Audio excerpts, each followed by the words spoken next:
Sir Jaganmohan Reddy సిద్ధం సభల్లో కానీ లేదంటే అసెంబ్లీలో కానీ నేను 99% హామీలన్నీ పూర్తి చేసేసాను. నా ఎస్సీ, నా ఎస్టీ, నా బీసీ, నా మైనార్టీలు అందరూ కూడా నాకే స్టార్ క్యాంపెయినర్లుగా రేపు ఎన్నికల్లో పనిచేస్తూ ఉన్నారు. నాకు ఆ దేవుడు అండా మీరే అండా అని చెప్పి ఆయన చేస్తున్న వ్యాఖ్యలను ఎట్లా చూడాలంటారు? అందరికీ నమస్కారం. నేను ఎన్టీఆర్ జిల్లా ముదిరాజు సాధికారిక సమితి జిల్లా అధ్యక్షుడిని. నా పేరు బుచ్చి రామయ్య. ఈరోజు జగన్మోహన్ రెడ్డి గారు సిద్ధం సభలో కానీ అసెంబ్లీలో కానీ ఎక్కడ చూసినా కానీ నేను అన్ని హామీలు అమలు చేశాను, నేను అది చేశా ఇది చేశా అని. కానీ ఈరోజు క్షేత్రస్థాయిలోకి వెళ్తే ఏ ఒక్క నాయకుడు కానీ ఎవరు కానీ కనీసం వాళ్ళ నాయకులు కానీ ఎవరు కానీ సంతృప్తిగా కనిపించట్లేదు. ఈ వాలంటీర్ వ్యవస్థను తీసుకొచ్చి ఒక నాయకుడికి కూడా కనీసం నాయకత్వం అనేది అప్పచెప్పకుండా వాలంటీర్లకి అప్పచెప్పి ఈరోజు వాళ్ళ నాయకులే కనీసం వాళ్ళ ఎమ్మెల్యేలను కొంతమంది తీసేస్తే కనీసం స్పందన కూడా అక్కడ లేకుండా ఒక నాయకత్వాన్ని ఒక రాజకీయంగా అందరినీ సమాధి చేసే పరిస్థితి ఈరోజు జగన్మోహన్ రెడ్డి గారి పరిపాలనలో ఉంది. వాళ్ళ నాయకులే ఎక్కడికెక్కడికి చీకొట్టుకునే పరిస్థితి ఉంది. ఇది ఎంతవరకు ఏంటంటే అధికారం ఉంది కాబట్టి నేను అది చేస్తున్నాను నేను కనీసం సగం హామీలు కూడా అమలు చేయకుండా నేను అది చేసి ఇది చేశానని ఈరోజు ఆయన డబ్బా కొట్టుకోవడం సరిపోతుంది తప్ప అతని పక్కన ఉన్న వాళ్ళు అంతా అతని డబ్బు కోసమో లేకపోతే అతని మీద ఏ కేసు పెడతారో ఏం చేస్తారో అనే దాని మీద సానుభూతి మీద ఉన్న తప్ప ఆయన మీద ప్రేమతో ఎవరూ లేరు. ఈ సీఎం ఎప్పుడు దిగిపోతారా అనే ఆలోచనలోనే వాళ్ళ నాయకత్వంలోనూ కూడా ఉంది. ఈరోజు ఆ పరిస్థితి ఉంది. సార్ ఇప్పుడు నిన్న అసెంబ్లీ సెషన్స్ మీరు చూసే ఉంటారు. అసెంబ్లీ సెషన్స్లో ఎప్పుడూ అదో రకమైన నవ్వుతో జగన్మోహన్ రెడ్డి కూర్చుని ఉంటారు. ఆ ఎన్మాలు ఉన్న ఎమ్మెల్యేలందరూ కూడా నాన్న హడావుడి చేస్తూ ఉంటారు.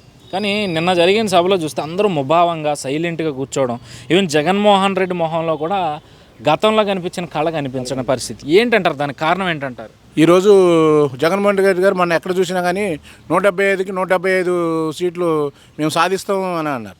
ఈరోజు ఒక్కొక్క ఎమ్మెల్యే పార్టీని విడిపోతుంటే రేపు పరిస్థితి అతనికి కనీసం 10 సీట్లు కూడా వస్తాయో రావో అనే ఈ సర్వేలలో అతనికి తెలిసిపోవడం వల్ల ఏం చేయాలో అర్థం కాని పరిస్థితి అయ్యి ఒక పులి గాంభీర్యం తత్వంగా అతను ప్రవర్తిస్తున్న తప్ప అతనికి ఆల్రెడీ ఓటమి అంగీకరించి అతను ఈరోజు అసెంబ్లీలో కానీ ఎక్కడ కానీ అతను ప్రవర్తిస్తున్నాడు. అతనికి ఓటమి అనేది అతనికి ముందే అర్థమైపోయింది.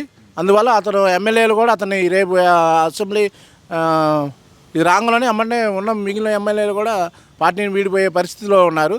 అతని చెల్లి కాంగ్రెస్ పార్టీలోకి రావడమే అతనికి కాంగ్రెస్ పార్టీని రావడమే అతనికి ఒక శాపంలాగా తయారైంది.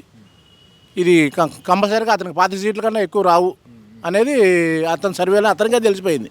అందువల్ల అతనికి ఏం చేయాలో అర్థం కాని పరిస్థితుల్లో ఒక్కొక్క ఎమ్మెల్యేని మార్చుకుంటూ ఎందుకీ పనిచేయని వాళ్ళని కూడా ఈరోజు తీసుకొచ్చి ఎమ్మెల్యే సీట్ ఇస్తున్నారు.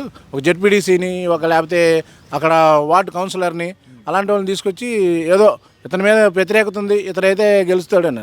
కానీ అతనికి అసలు ఉంది వల్ల వ్యతిరేకత జగన్మోహన్ రెడ్డి మీద, లోకల్ ఎమ్మెల్యేలు వల్ల ఎవరి మీద లేదు, జగన్ రెడ్డి మీద లేదు ఉంది వ్యతిరేకత ఉంది అనేది అతను తెలుసుకోలేకపోతున్నాడు. ఎప్పటికైనా సరే అతను మూల్యం చెల్లించుకుంటాడు.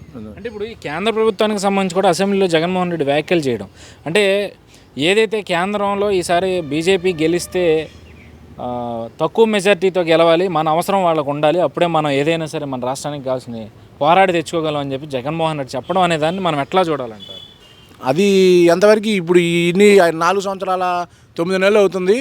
కనీసం వెళ్ళి నేను దాదాపు 23 సీట్లు అతనికి దగ్గర ఉండైపోయినాయి. ఇప్పుడు ఈరోజు కేసినేని నానితో కలిపి కనీసం ఏ రోజు ఇప్పుడు ఇవాళ పార్లమెంటు జరుగుతుంది, కనీసం చివరిసారి అయినా సరే పార్లమెంట్లో మాట్లాడే పరిస్థితి లేదు. ప్రత్యేక హోదా గురించి కానీ, రైల్వే జోన్ గురించి కానీ, ఇంకా వేరే మన రాష్ట్రానికి రావాల్సిన నిధుల గురించి కానీ ఏ రోజు వాళ్ళు ప్రశ్నించే పరిస్థితిలో లేరు. ఆ రోజు అధికారం రాకముందు నేను 25 ఎంపీలందరూ వస్తే నేను గ్యారెంటీగా ప్రత్యేక హోదా సాధిస్తానని చెప్పి ఈరోజు ప్రత్యేక హోదా గురించి కనీసం అక్కడ అసెంబ్లీలో పార్లమెంట్లో కనీసం మాట కూడా మాట్లాడలేని పరిస్థితి అవుతుంది.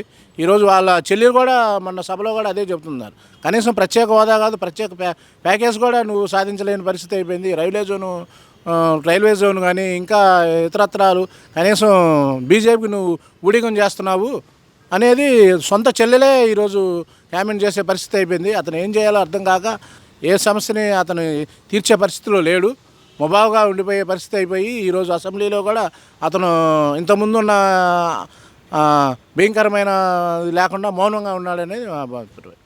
ఇప్పుడు ఏదైతే టీడీపీ జనసేన పొత్తు మనందరికీ తెలిసింది. అండ్ ఈ అంశంలో సీట్ల అంశం అయితే ఒక కొలిక్కి రాని పరిస్థితి. ఈ సమయంలో బీజేపీని కలవడానికి చంద్రబాబు ఢిల్లీ వెళ్ళడం, దాని మీద వైసీపీ చంద్రబాబు బీజేపీ పెద్దల కాళ్ళు పట్టుకుని మీరు ఎన్ని సీట్లు కలితే అన్ని సీట్లలో పోటీ చేయండి అని చెప్పి వాళ్ళని బతిమాలుకోవడానికి ఢిల్లీ వెళ్తున్నాడు అని చెప్పి వీళ్ళు ప్రచారం చేయడం, అసలు ఎలా చూడాలి ఈ ఢిల్లీ పర్యటన?